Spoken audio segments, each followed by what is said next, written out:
At alang na sa atong balita sa paglawas.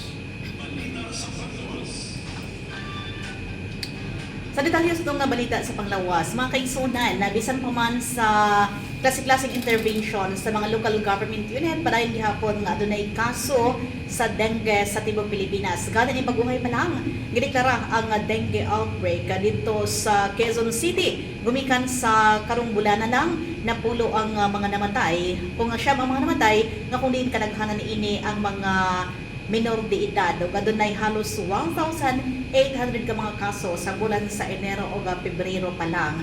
So, subay sa information na ang mga doktor sa Pilipinas na nawagan di ay sa panggamhanan nga hatagan og access ang atong nasod sa bakuna kontra dengue. So, gawas sa mga lugar sa Calabarzon, National Capital Region, ingon man sa Iloilo, nakitaan usab og pagsaka sa kaso sa dengue ang mga lugar sa Negros Occidental. Sumala sa talaan sa munisipalidad nga naulahi, adunay mga kaso sa dengue di ay kapin triple ang ihap ni ini kung i-compare ni nga milabay nga tuig 2024. Tungod ni ini, panawagan karon sa grupo sa mga doktor sa lokal nga pangamahanan ug sa tibok Pilipinas nga hatagan na unta og access ang Pilipinas sa bakuna kontra dengue.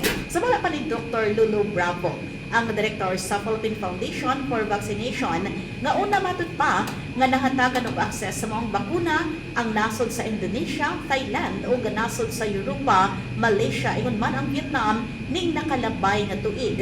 Dugang pang duha ka tuig matud pa nga napasa kining aplikasyon sa mga bakuna. Ning gayuna dunay mga bakuna nga gi-apply sa Registration Food and Drug Administration, lakip na ang bakuna gikan sa Japan.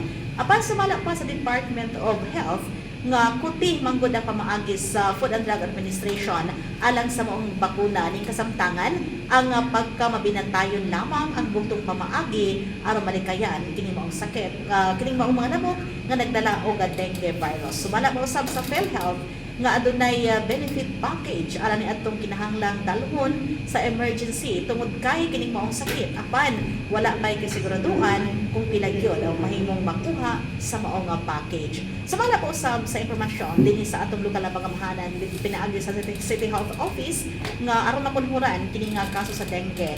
What I like nimo nga kay suunan po ni maglimpyo sa atong palibot o kining gitawag nila o search and destroy. So katong mga pinamugaran ng mga lamok, katong mga kiti-kiti ang ato kining ipangyabo ang mga napundo ng mga tubig, maghilo kina sa itong palibot aron may dili daghan kining mga lamok nga nagdala og dengue virus.